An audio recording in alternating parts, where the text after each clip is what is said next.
കൊച്ചിയിലേക്ക് കാറിൽ വൻതോതിൽ രാസലഹരി കടത്തുന്ന സംഘത്തിലെ 3 പേരെ മാർച്ച് 3-ന് മരട് പോലീസ് അറസ്റ്റ് ചെയ്തിരുന്നു. 101 ഗ്രാം MDMA കണ്ടെടുത്ത കേസിൽ പോലീസ് അന്വേഷണം ഊർജിതമാക്കിയിരിക്കുകയാണ്.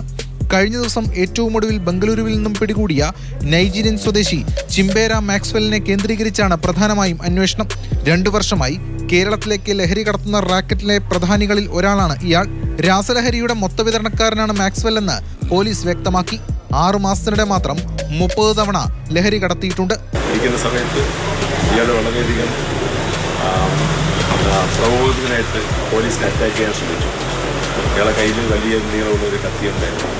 വളരെ ആക്രമോത്സവത്തിനെത്തുന്ന ആളായിരുന്നു. പ്രതിയെ സാഹസികമായാണ് ബംഗളൂരുവിൽ നിന്നും മരട് പോലീസ് കസ്റ്റഡിയിലെടുത്തത്. കത്തിവീശി ആക്രമിക്കാൻ ശ്രമിച്ചെങ്കിലും പോലീസ് തോക്ക് ചൂണ്ടി കീഴ്പ്പെടുത്തുകയായിരുന്നു. പാസ്പോർട്ടോ മറ്റ് രേഖകളോ ഒന്നുമില്ലാതെയാണ് ഇയാൾ തങ്ങിയിരുന്നത്. കേസിൽ ഇതുവരെ 6 പേർ അറസ്റ്റിലായിട്ടുണ്ട്.